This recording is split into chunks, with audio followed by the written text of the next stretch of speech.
Good morning, Stanford. I'll tell you, seeing so many students up this early in the morning is really a great experience for the president of the university. And I'm so delighted you're able to join us here, and I can tell you're going to be in for a fascinating discussion this morning. If you think about our university and what makes it unique, it is that bold entrepreneurial spirit, that pioneering spirit that Jane and Leland brought to us when they marched across the country to come to the West Coast and help found this university.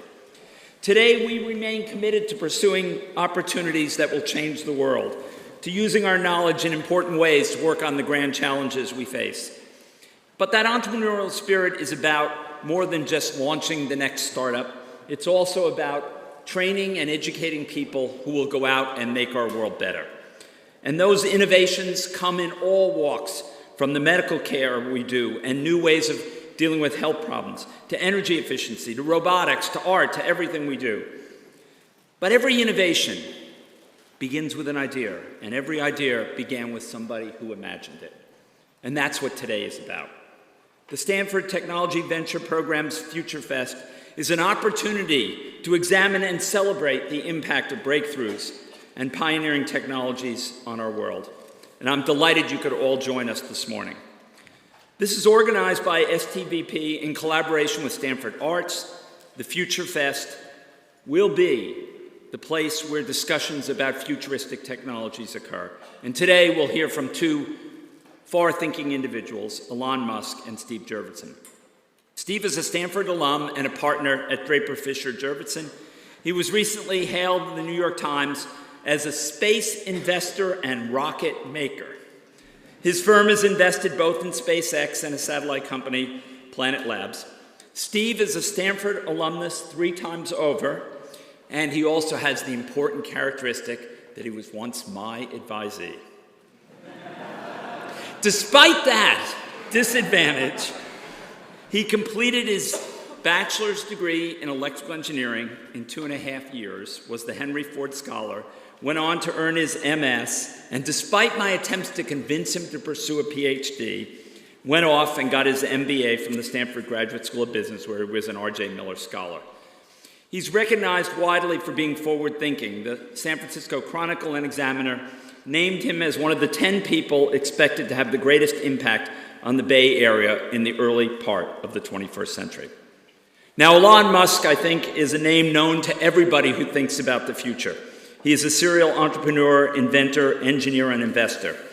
He was born in South Africa, attended Queen's University in Canada before moving to the US, where he earned his undergraduate degrees in economics and physics from the University of Pennsylvania. He arrived at Stanford to pursue his PhD in physics, but left after 2 days. I said, what was wrong, Elon? Was it the food, the water, the weather? No, he left to launch his first startup, Zip2, a successful internet-based city guide, and then he went on to launch PayPal. He founded his third company, SpaceX, in 2002, and 6 years later, NASA awarded him a contract for cargo transport to the International Space Station.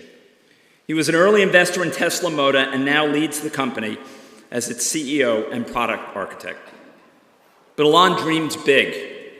As he told CNN a few years ago, we should not be afraid of doing something just because some amount of tragedy is likely to occur.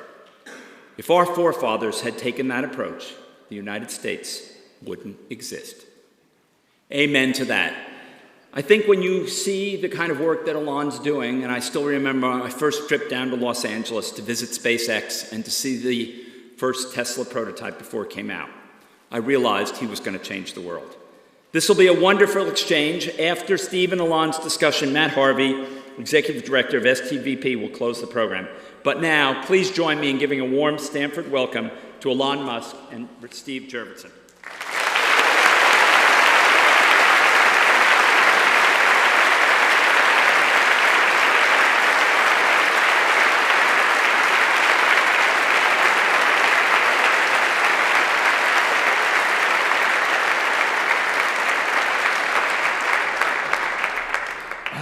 Thank you, President Hennessy, and this is a daunting venue. I feel like we should sing or something. Dance, perhaps? Wow.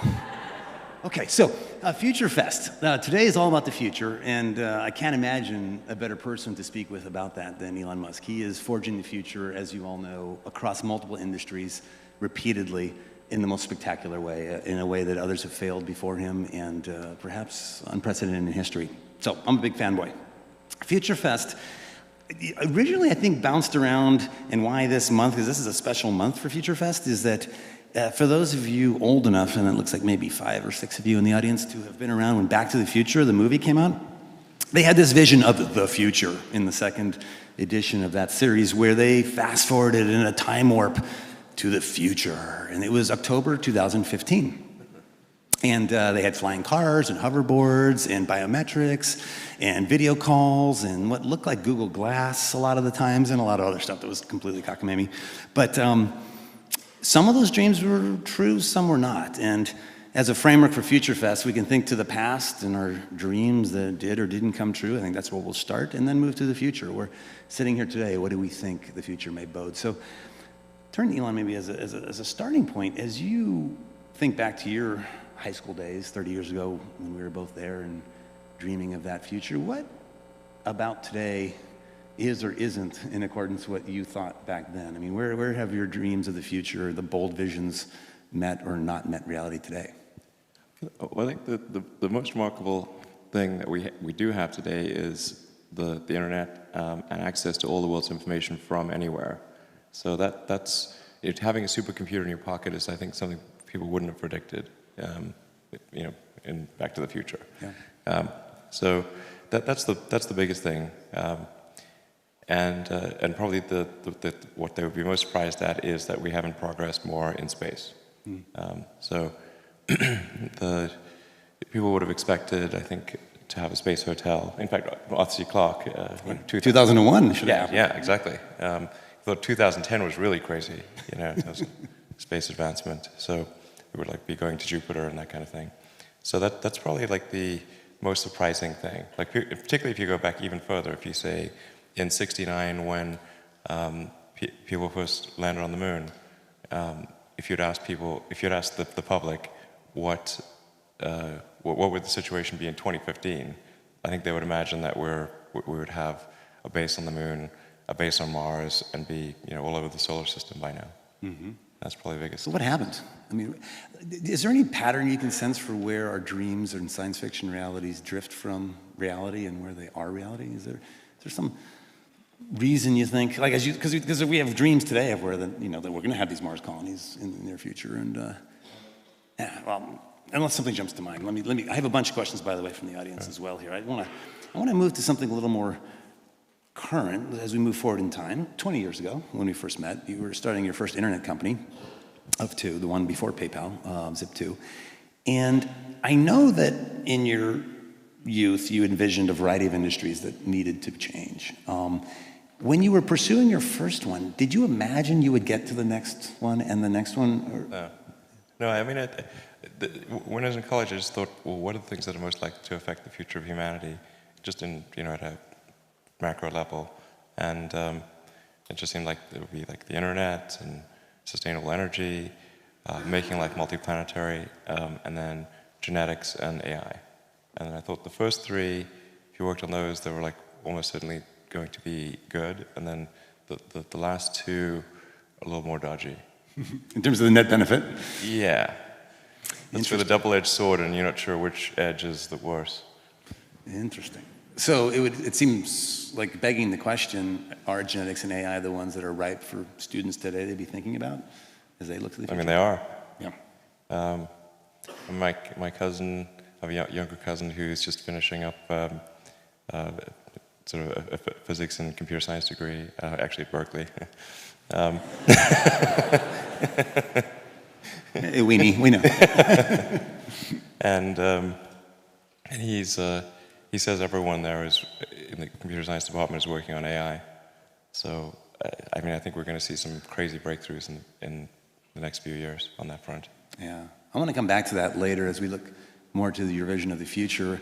As you think back though to your younger self, where many of the people in the audience are themselves college students and either undergrad or grad programs and are thinking about the world they're entering. And I'm curious, this may be an odd question, but one that I find fascinating. As you think here today back to your younger self, is there any advice you wish you could have given your younger self with hindsight, given what you know now? Well, I mean, I give like a lot of advice. I think. Yeah, dating, a whole bunch of things like that. Yeah. Yeah, I got you. But it's just in terms of how to think about a life trajectory, perhaps, or how to pursue your passions. I mean, I'm reasonably happy with how things turned out. So it's like... Touche. Yes, not terrible. Yeah, that's a good point. So, I think like if there's anything... I'll let you...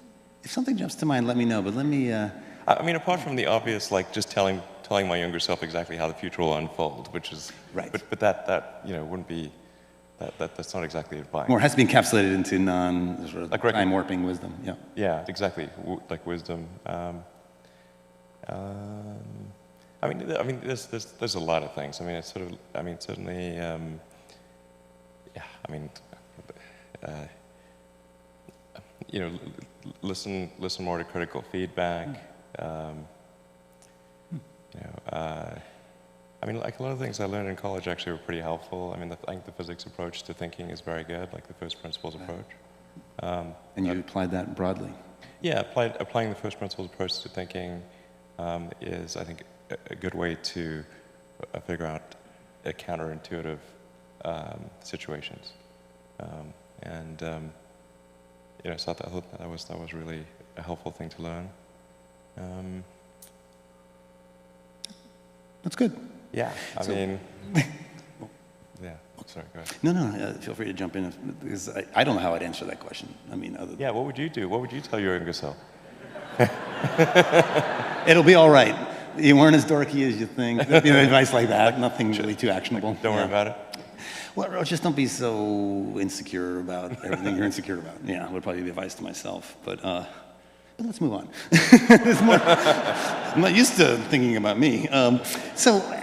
I may be roughly overgeneralizing here, but it seems to me that there's often a trigger problem that generates in your mind a great solution for when you come up with new companies. So, for example, when trying to negotiate with the Russians for launch capacity, the aha that we should just build a better rocket to solve this problem comes forth. Or when you deal with the commute on the 405 or whatever in LA, it's like, oh my God, what is wrong with mass transit and perhaps Hyperloop? And then, with a variety of ideas, there seems to be some trigger, something that's broken in the world and you have an idea of how to fix it. And I guess what I'm curious about is not how you've picked the areas of interest and the solutions, but how have you decided what not to fix? In other words, there's many things that need fixing in the world, and students here probably could think of a long list, many of which you could probably imagine solutions to using the physics first principle approach. But has there been any framework or idea you've used to filter out what you don't do, what you don't pursue? Yeah, I mean, well, if sort of follow that. What I did initially was, you go back to like college times. I was working on energy storage technologies for electric vehicles, and that's what I was going to pursue at Stanford. Actually, was work on like advanced capacitors and batteries to improve the energy density for electric vehicles. And then the internet was kind of happening. It was clear like the internet was happening like back in like 94, 95. And I wasn't sure if what I worked on in the PhD would actually be useful. So I was really concerned that if I... Why? Timing, or what was your intuition? Meaning, I think or it could be academically useful, but not practically useful. I think it could result in a PhD and adding some leaf to the tree of knowledge, but then discovering that, well, it's not really gonna matter. Like that's, is it going to be a good enough thing to actually be used in an electric vehicle? I wasn't sure. I mean, so it was like, I was uncertain as to whether success was one of the possible outcomes. Right. Like I thought maybe it was, but I wasn't sure. And then I thought, well, if I watch the internet get built while I'm doing this, that would be really frustrating. So there's a sense of that eminent timing, that like that was the time for the internet, and maybe the other stuff could wait or be on the back burner of your mind. Was it always there as like one day I'll get back to that, or was it just like... Yeah, I thought probably I'd get back to it, and did end up doing that. But yeah, I thought sort of the internet was happening, like really taking off, although most people weren't aware of it in '95, and so I figured like electric vehicle technology, energy storage technology, there'll be some sort of natural progression in that, and I could come back to it later. But the internet, you know, was really, that was the moment to really do something. Although in '95 it wasn't obvious that you could actually make any money on the internet. This was like nobody, until Netscape went public, I think at the end of '95, nobody even thought there was like you could make a valuable company on the internet. It wasn't as obvious as it seems now. Yeah, like now it seems really obvious, but back then it was not at all. So it was really from the perspective of, it wasn't like, oh, I want to make a bunch of money. It was actually from, it's like, oh, I want to just be a part of building this thing that I thought was like a nervous system. It was like previously people had communicated effectively by osmosis, and you know, you'd have to like basically physically, you know, connect with somebody to really communicate. You're like a letter. Like you'd send letters like that on paper. And with the internet, anyone who had a connection anywhere in the world would have access to all the world's information, just like sort of a nervous system in a so humanity was effectively becoming a superorganism, and qualitatively different than what it had been before. And so I wanted to be part of that. And yeah, so but initially the goal was just to make enough money to pay the rent. It wasn't you know, to do anything beyond that.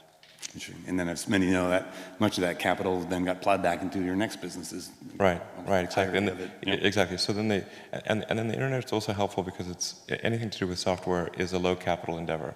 So I didn't have any money. I just had a bunch of student debt, and but software you can just write like by yourself, and you don't need a lot of atoms. Like you don't need a lot of tooling and equipment and so it's not capital intensive. So the ability to start a company, if it's software related, and it's the first company, is much, much easier.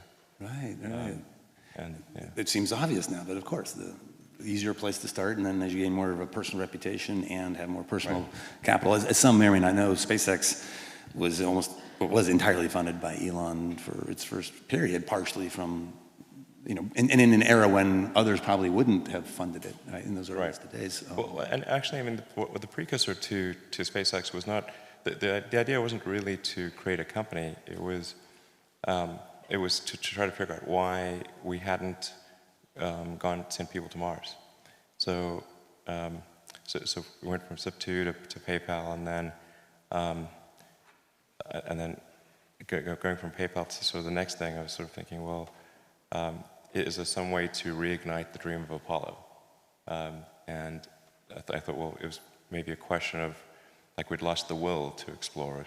But I actually think that my original premise was wrong. We had not lost the will to explore, but people did not think there was a way. And if people don't think there's a way, then they won't bash their head against the wall continuously. They'll sort of give up. So, but in the beginning, I thought it was a question of will. So, so that if we can send a small greenhouse to the surface of Mars, and you have seeds and nutrient gel, and you hydrate it upon landing, and then you'd have this little greenhouse on the surface of Mars, and people tend to respond to precedents and superlatives, and this would be the first life on Mars as far as we knew, furthest that life's ever traveled.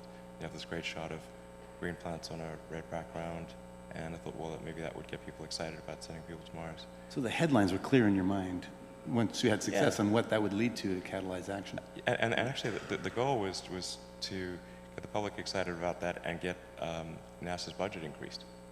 So that was actually the original goal. And so I went to Russia to try to buy some ICBMs in 2001.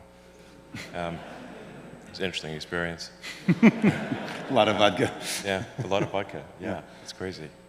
But I couldn't afford the regular rockets, like the Boeing and Lockheed rockets are too expensive. And still are? Yeah, still pretty expensive. That's true. I had to, sorry. Wait, may I jump in here for a sec? Because the anecdote you brought up of wanting to change government policy and inspire the world to have a Mars program, if you will, whether it's popular uprising or space programs at the government level, I think it's a fascinating anecdote because in a sense what you were saying is I as an individual want to start a entity, business or otherwise, that will catalyze change even beyond the company level or the industry level. And I see a parallel in other initiatives you've taken on in that if you look at the goal of Tesla under your leadership, it is to usher the transition to all vehicles being electric, not just the cars that currently are produced by Tesla. And with Powerwall and Solar City, arguably the description is one of ushering in a wholesale shift to renewable energy. Many of the solutions required wouldn't be provided by the companies you're starting. And so as I deal in entrepreneurship as a venture capitalist every day, we see this incredible scope of ambition here that is breathtaking. Like change the world, what Steve Jobs and others talk about in a company, maybe shifting an industry, but we're talking about shifting like the entire zeitgeist of the world in a sense, and maybe eventually other worlds. So my question is, do you start always in your mind with that as like where's the starting point? Is it, okay, I see this arc of a story, like the Mars example or renewable energy, and then do you pull back to where's the best product to get it unstuck? Like, why isn't this happening? And like, if I solve that problem, then it unlocks value. Like, how does that happen in your mind? Sure. So, I mean, I should say, like, when we started SpaceX and Tesla, I mean, I really thought the probability of success was very low. I mean, it wasn't like I think, oh, we'll definitely be successful. I thought we'd be like maybe 10% likely. Well, yeah. Wow. And we came very close to both companies not succeeding in 2008. You know, we had 3 failures of the SpaceX rocket, so we were 0 for 3. We had the crazy financial recession, like the Great Recession. The Tesla financing round had fallen apart because like it's pretty hard to raise money for a startup car company if GM and Chrysler are going bankrupt. Like people, it's partly for the upside. Yeah, that was a tricky one. You know, unfortunately, at the end of 2008, the 4th launch, that was the last launch we had money for, worked for SpaceX, and then we closed the Tesla financing round, as you know, Christmas Eve 2008. Last hour of the last day that it was possible. Yeah, and thanks to you.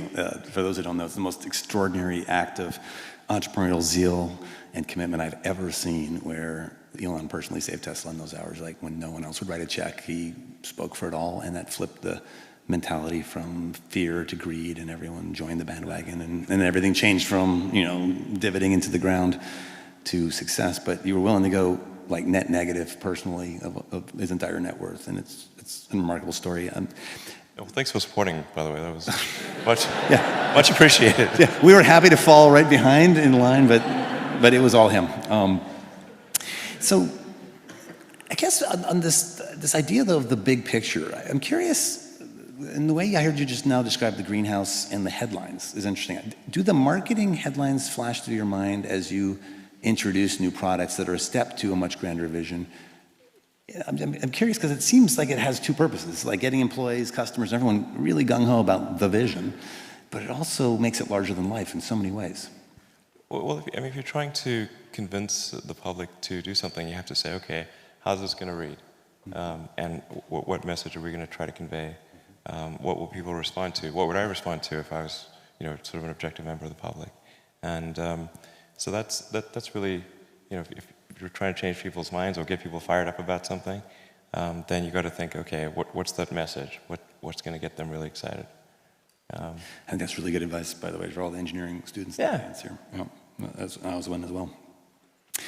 I'm curious, there's an adjunct sometimes to these grand visions, like making humanity a multiplanetary species, or shifting us to renewable energy, or making all vehicles electric, that has a purpose-driven element to it. There's a higher calling than the quarterly bottom line. In fact, there was a Tesla quarterly report, I remember famously, where the literally opening line was, while profits are not a priority, comma, you know, nevertheless. In the short term. Nevertheless, exactly. Yeah. And it occurred, I was struck by it at first, and it did occur to me that it's not like some sort of misdirected fiduciary question. To me, it seems like, how could you lead an industry transition if your business model was worse than what's already there? Meaning, like, if you weren't more profitable in the long term and a better business, why would anyone shift, right? So it almost seems like with the right purpose, profits follow. Yeah, well, if you make if the if the output is more valuable than the inputs, which is really that's profit. Like the output's more valuable than the input. That says you have a useful company. But no, in a high growth scenario, you have a lot more inputs for future outputs, so that you have negative cash flow and lack of profitability, and which we currently have at Tesla.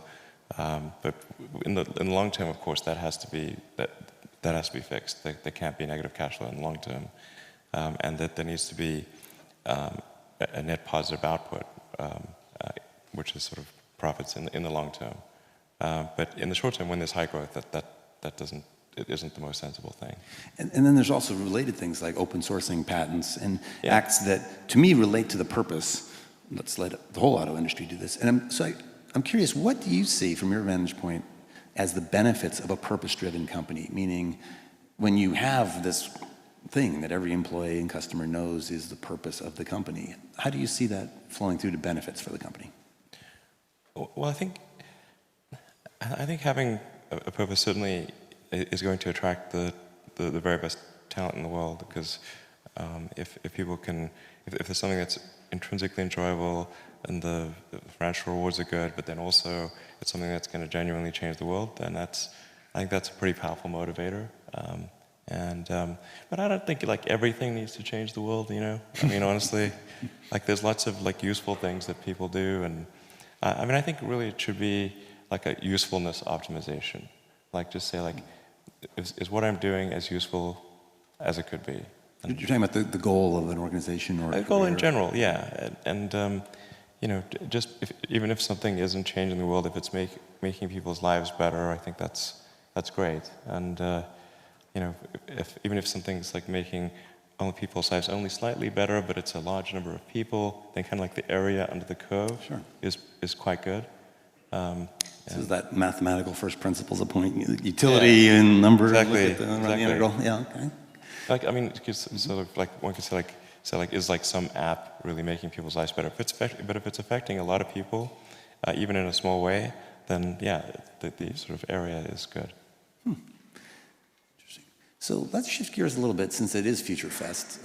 Looking to the future, right? We started 30 years in the past, but the future keeps accelerating. So let's maybe look 20 years in the future for an equivalent leap. Arguably 5 years in the future might be equivalent to the past 30, but let's say 20.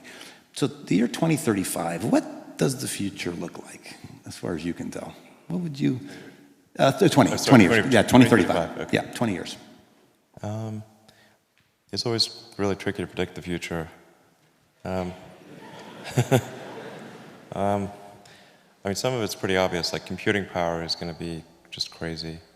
And the big change is the cost of computing power.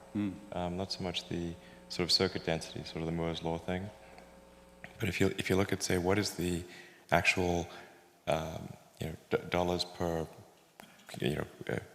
per instruction, and that is that cost is dropping exponentially. I mean, if you think about it, like if you're making a computer, you're rearranging silicon and copper, so on a little chip, and once the capital cost of the development and the chip plant is paid for, the marginal cost of a chip is very, very tiny. So I think we'll see massively parallel computers and computing power and storage being, as much as you want. And it's interesting. I too start with that. Like, if I don't know what else to predict, but as a foundational thing, this seems like the safest starting, premise. But then, what does that ripple through to in fields like genetics and AI, which you mentioned, autonomous driving, space-related topics? I mean, just ubiquitous computing everywhere. I think AI is going to be incredibly sophisticated in 20 years. When does it first wake up? It seems to be accelerating, and the tricky thing about predicting things when there's an exponential is that an exponential looks linear close up, but it's not linear. So and AI appears to be accelerating, from what I can see. And do you look at autonomous driving and point AIs like the Siri-like functionality as your guidepost? Well, I had sort of a debate about something like, is AI accelerating or not? And like he was saying, well, what's the y-axis?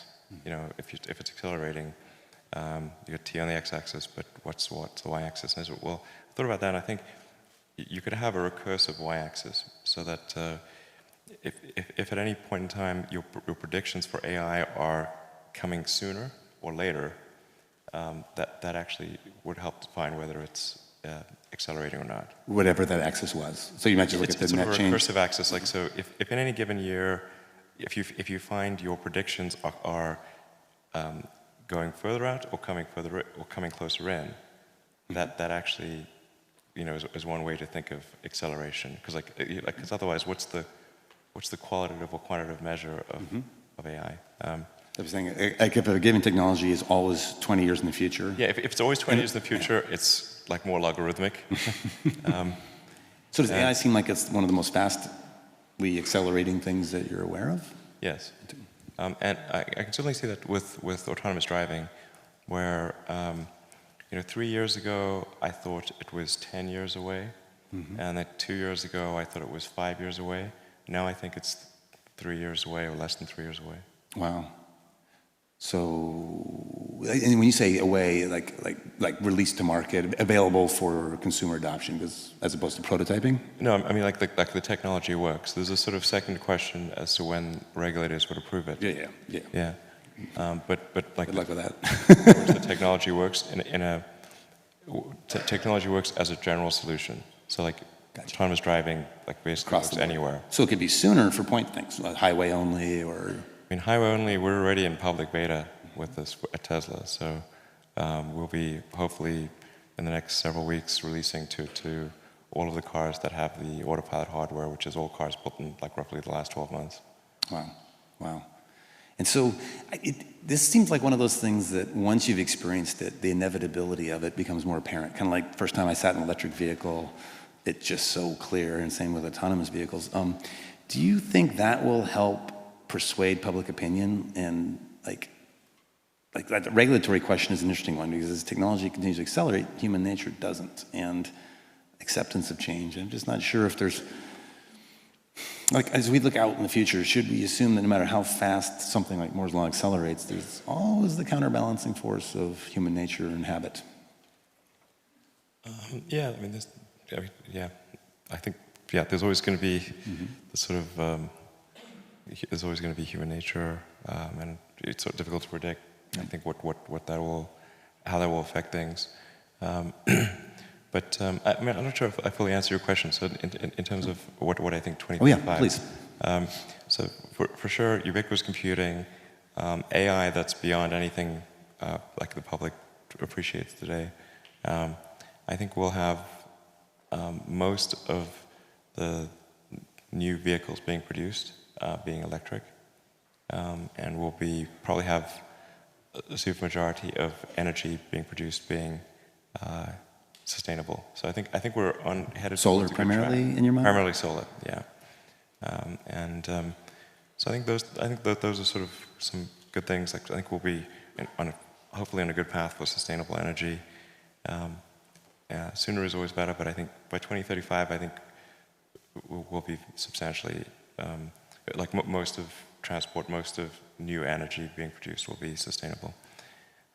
Broadband everywhere? Broadband everywhere, yeah. Mars colony? And hopefully a small base on Mars, or a small city on Mars in 20 years, yeah. City, did I hear? Well, okay, fine, town, village. Hamlet. I mean, that's exciting. I mean, that could get people fired up about the future. Yeah, I do. I agree, exactly. I think that the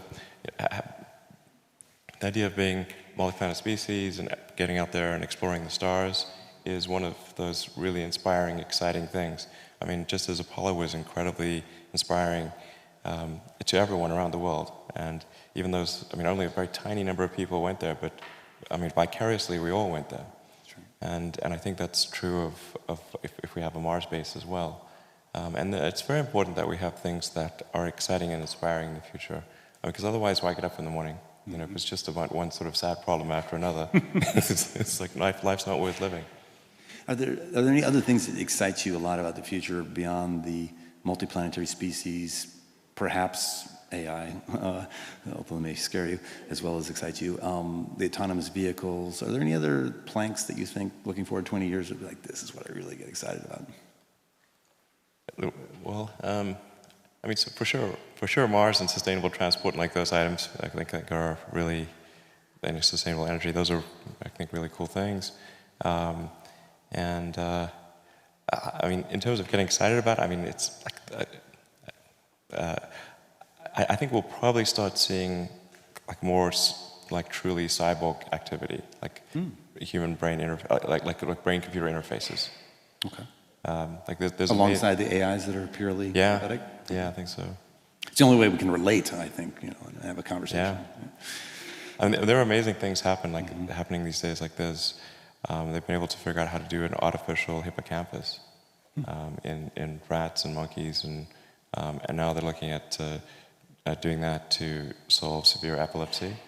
About half of severe epilepsy cases originate in the hippocampus, and by having sort of an artificially augmented hippocampus, they can actually solve, I believe, the severe epilepsy cases. Wow, that's amazing. So it's like, I'm like, wow. And you can read and write information back to the chip from your brain at the individual neuron level, like today.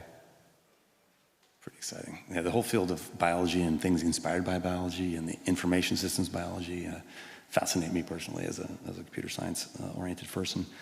Before I go to the student questions, which I'm about to do, there was one last story I wanted to share that we experienced together and ask your thoughts about it. We were in Hawthorne, Texas, when the Grasshopper vehicle happened. I mean, a spectacular explosion right in front of us, and right, exactly. I mean, like I brought the SpaceX board out to take a look at one of the vertical takeoff and landing tests, and of course, that's the one that blows up. And we're all in a tent, you know, like, with a glass of water. I'm like, whoa. Whoa. I mean, you feel the repercussions, and then walking through the steaming. Yeah, call it a RUD. It's a rapid unscheduled disassembly. That's right, a RUD. Yes, rapid unscheduled assembly. Anyone in rocketry, like a hobbyist or professionally, knows what that one is. Every component part is just strewn across. And as we walked, one of the other board members asked, and maybe in a cheering up kind of method, with some quoting Bill Gates or somebody that said, you know, if you haven't failed, then you're not learning, or it's a paraphrase of the quote. And I remember your reply, and I have it written as a quote because I want to put it on a placard. Given the options, I prefer to learn from success, which I think is a great comeback. And so I guess I was curious in general, what do you think of the Silicon Valley mantra, fail fast, fail often, or as Esther Dyson says, always make new mistakes, as if failure is the crucible of learning? I'm curious if you had any further thoughts on that, and that maybe off-the-cuff comment you made out there. Well, I mean, there are many that sort of, I mean, I think it's sort of, there's like some entropic basis for this. Like, there are many more ways to fail than to succeed. So, you have to explore, I mean, particularly like for a rocket, there's like 1,000 ways to think and fail, and like one way it can work. So you could have a lot of rocket failures to explore all the ways in which it could fail. But I do think that one great thing about Silicon Valley is that failure is not a big stigma. So it's like if you try hard and it doesn't work out, that's okay. Like you can learn from that and do another company, and it's not a big deal. And I think that's really one of the great things about Silicon Valley. Interesting. Do you also, I'm curious if either on the, well, it seems to me that on the system design side, you can accommodate a likely failure of subcomponents, and so much of the elegance of, let's say, a Falcon 9 or a Falcon 9 Heavy as an ultimate incarnation of this vision of how the rocket should be built, to say, hey, parts will fail, but here's how the system can succeed. And I'm curious if there's any other thoughts along that, how to accommodate anticipated failure, and then also maybe like in managerially, is there ways that you motivate the team either in advance of failure to coach them on, hey, this is going to happen, or in the aftermath of failure to get them fired up to solve it and move forward when it might be dark times? And Like, for example, notions like failure to launch, exploding on the pad, there's all these, it's a very visual, it's public spectacle when you have a setback in the rocket industry. And I'm curious how you manage around failure. I think it's like quite painful and difficult, honestly, and it feels terrible. The company is sort of looking to, me to, rally them, and so I do. But I honestly feel super bad. It's like a punch in the gut. Yeah. Yeah. I remember it's almost like like the stages of grief. I remember in Texas, it's kind of like sort of denial, and then it sort of hits us at dinner. It's like, oh my God, what just happened? Yeah. It's particularly with rockets. It's just a really rockets. Space is hard, and rockets tend to fail, unfortunately. Even when you've got a lot of really smart people working super hard to minimize the probability of failure, it's still there, and it's quite significant. And people have asked me well, why are rockets especially hard? Part of it is everything has to work the first time. You can't do a recall, you can't patch it. It's like 9 minutes to orbit or it's over. And then you can never test the rocket completely in the environment that it's actually going to experience. So you can't fully recreate something that's moving super fast in a vacuum on the surface of Earth. You can only really recreate that in space. Is that a limit of the simulation tools? Pardon me? Is that a limit of the simulation tools today, or is that a fundamental? Yeah, absolutely. If there's any error between the simulation and reality, and there's always some amount of error, then that can result in a failure. Yep. So it's a really, really tricky one. It's in a software analogy, it would be like if you had to write a whole bunch of software modules and you can never run them together, and you couldn't run them on the target computer. Like when you're testing them, you'd have to test them individually and not in the actual computer that they're going to run on. Gotcha. Then you put all the modules together, run it for the first time in a completely different or very different computer, and it has to run with no bugs. That is difficult. Yeah. The software analogies to rocket design are deep. The modular reuse, there's many of these. For those who aren't familiar, it's not like this is an aerospace engineer by traditional training coming, but is in fact radically changing the industry. I think applying a CS perspective to industry after industry, I'm how would a computer scientist or a physicist approach the problem, which oftentimes is a solution very unlike the industry incumbents. There's a certain elegance to it, at least from the outside observer like myself. Let me switch, if I may, to some student questions, which will be completely in a different direction. First one comes from Nick Zhu in an architectural design co-term, so this will be switching more to the other side of our brain for a moment. What do you look for in design, and related, if you'd like, what do you look for in art? Design might be more immediately relevant, but that's where he's coming from. Sure. I think there's, you want to make something beautiful. You want to trigger whatever fundamental aesthetic algorithms are like in your brain. You have, I think, some intrinsic elements that represent beauty, and that trigger the emotion of appreciation of beauty in your mind. And I think that these are actually relatively consistent among people. Not completely. Some people not everyone likes the same thing, but there's a lot of commonality. But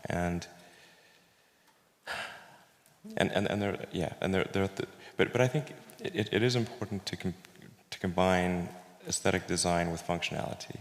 Like the thing that's if you say what was really hard about, say, the Model S or the Model X, was to combine aesthetics and utility. So to balance the two. You can make a car look very good by giving it sort of certain proportions. like making it sort of low and slim, but if you do that, the utility is significantly affected. So the big challenge with the Model S was trying to figure out how do we get 5 adults plus 2 kids, because we want to have sort of 7-seater. It seems like the Dragon and every Tesla has room for 7. 7. With 5 children, I can see Yeah. that might be an important design parameter. I definitely don't think we should take the whole family on the spacecraft. But that, like, the big challenge with the S was having a car that had a high utility and looked good, and the same with the X. So to make a sports car look good is relatively easy, but to make a sedan look good or an SUV look good is quite difficult. And I think another principle is you want to have it feel bigger on the inside than it looks on the outside. And that's also a really hard thing to do. And then really pay attention to the little details, the nuances of design and shape and form and function, and just the way it looks in different lights. And When something's off, the little thing, how do you experience that? it drives me bananas. Yeah. I mean, the problem is, like, if you can train yourself to pay attention to the tiny details. I think almost anyone can.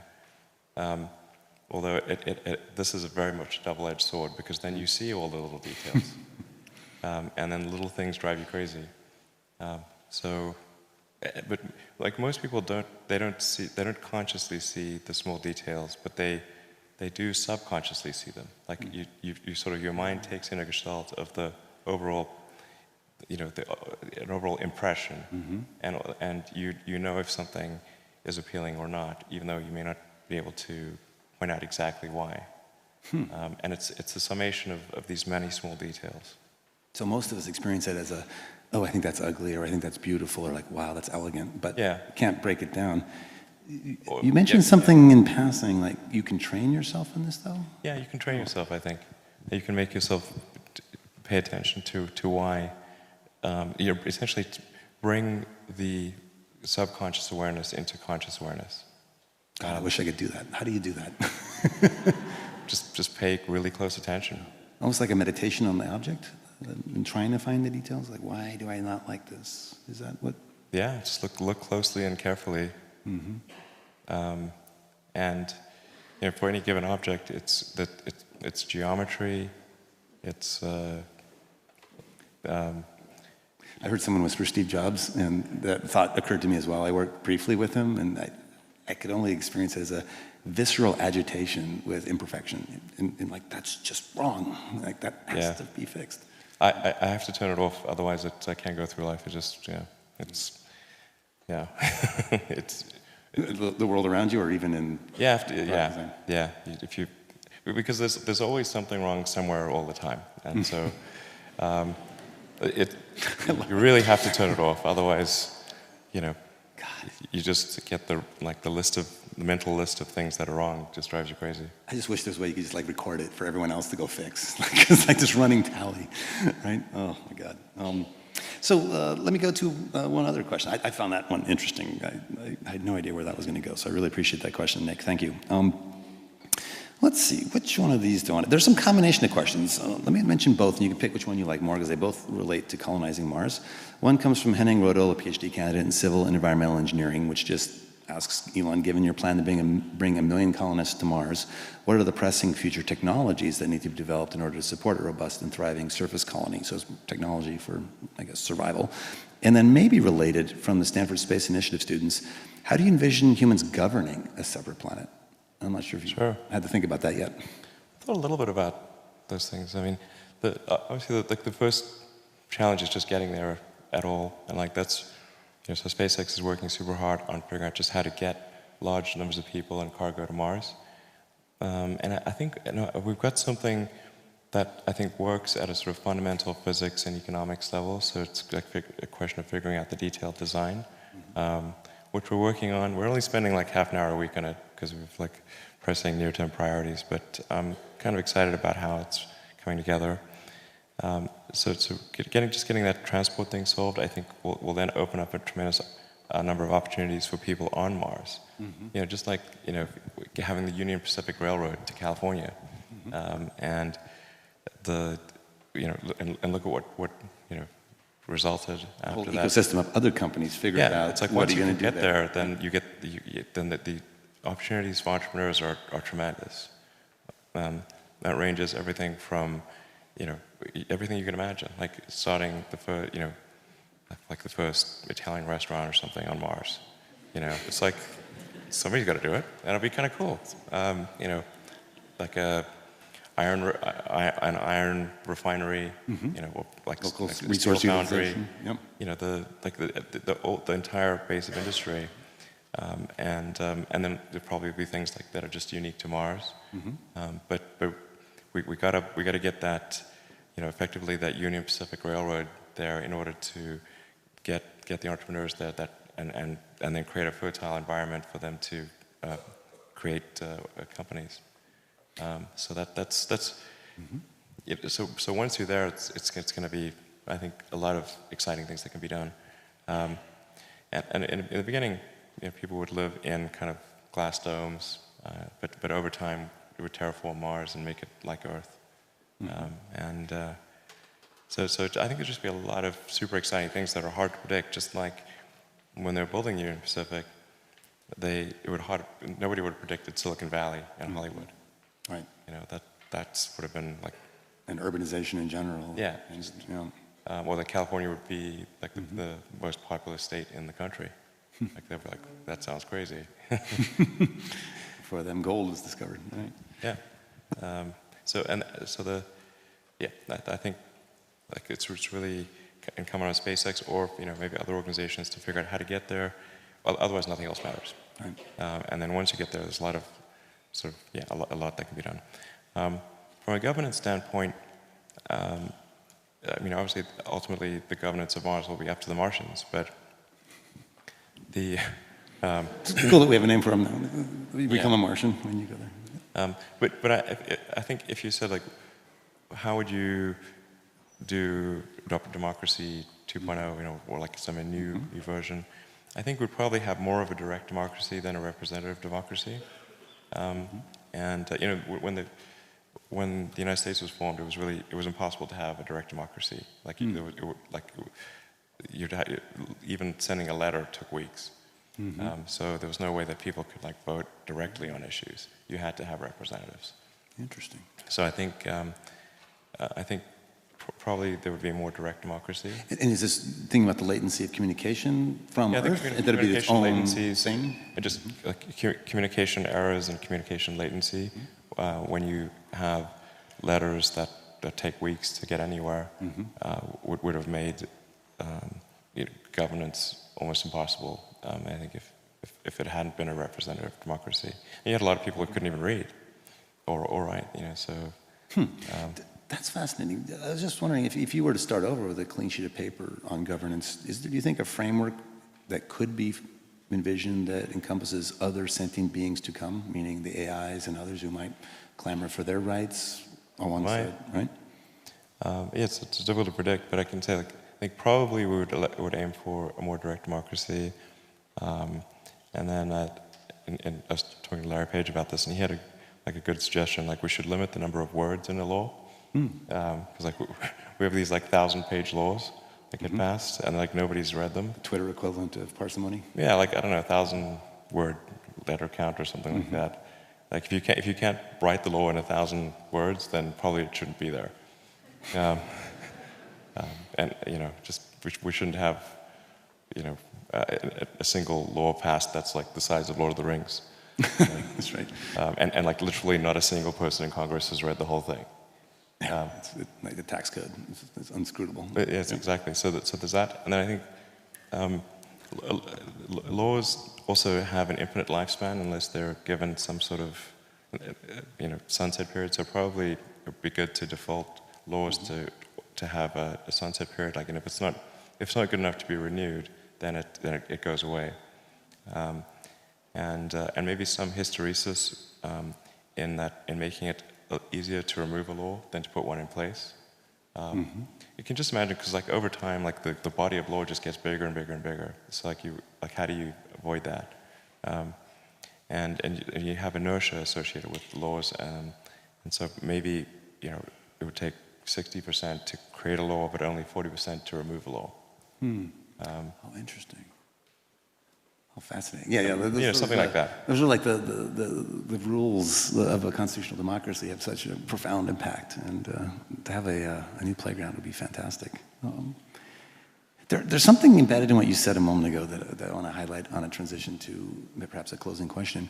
I heard in passing, I think about some of these things about a half hour a week, if I heard you right, and this is, I think, a profound thing to dwell on, is that he's changing the world in so many areas, and many entrepreneurs I see get, and myself included, enamored with all of the possibilities of a future Mars base, of the terraforming, of every aspect of it that might need to come into being. And I find myself often distracted by those future questions that are a little less relevant today. And what you just heard was, we gotta solve the railway first. Like, let me put 90%, 95% of my effort into that, and not get distracted by all the other interesting questions that need to come later. And I remember a few years ago, maybe 3 or 4 years ago, trying to get you to brainstorm with Craig Venter about, doing a sample return from Mars and sending a genetic sequencer there to help understand life there that might exist, et cetera. And I remember profoundly the response was, that is a really interesting topic, but I got to get these rockets to work first before that's going to be relevant to me, and let me hunker down on what's important here. And that ability to prioritize it on the stepping stones to a huge vision. It's this interesting dichotomy, like not just pure visionary, scattered across many things alone. It's clear sense of where we're heading, chaining back to the present, and making sure we're taking the right steps to not fumble the future, if you will. I wish we could all do that in the way we try to implement change. So let me move, if I may, to one last question, which could be broad or not, which is, there's a lot of people here from all kinds of parts of the world, and I think everyone who hears your story, an immigrant from South Africa through Canada to the US, taking on 4 or 5 different industries with great aplomb and success, is inspiring. But it's not just that you've had business success or technology success, it's that you really are changing the world for the better in these areas. And so I guess maybe as a closing question, again, looking from the present to the future, what do you see as the biggest pressing problems that need to be addressed? This may, in fact, require you to pull that filter off for a moment on the things of the world that are broken. And if everyone here in the audience could be a change agent themselves in their area of passion, what would you hope to catalyze today? If you could say, guys, go solve this big, hairy problem and figure out why it's broken. Honestly, I don't think everyone needs to go, try to solve like some big world-changing problem. I think that, like, I really think like we should just think like, are we doing something that's useful to the world? Like, if you're doing something useful, that's great. Imagine it's like Animal Farm. I really think some things are more useful. Sure. Sure, but maybe one of your personal pet peeves. I just think that like sort of a usefulness optimization is like, that's like a really good thing. If you've done something that's useful to your fellow human beings, you've done a really good thing, and people should feel proud of doing that. It doesn't always have to be something that's going to change the world. I mean, sometimes the world should just keep going in a particular direction. Help the world. It might be going in the right direction, and I mean, in a lot of ways, the world is, and we are in great shape. In that, if you look at, say, violent crimes, per capita in the world, it's at an all-time low.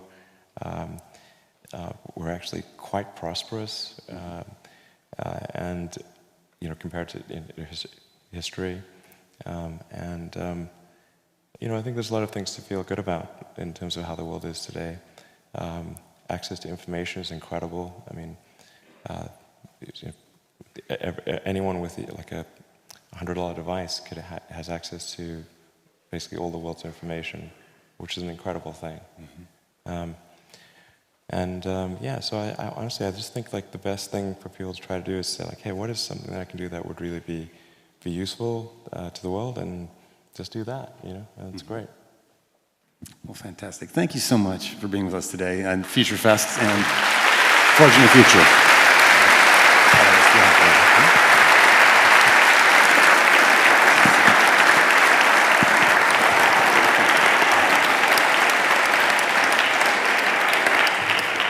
So just very quickly, on behalf of all the faculty and staff affiliated with STVP, we'd like to thank President Hennessy, the School of Engineering, and our home Department of Management, Science, and Engineering, Matthew Tews, Stanford Arts, and the amazing staff here at Bing that was so helpful to us this morning. DFJ, obviously, for your incredible sponsorship of FutureFest and also for your continued long-term support of STVP and our hope to create entrepreneurship education opportunities for Stanford students. And of course, we offer our most sincere thanks. Please help me in thanking again Elon Musk and Steve Jurvetson.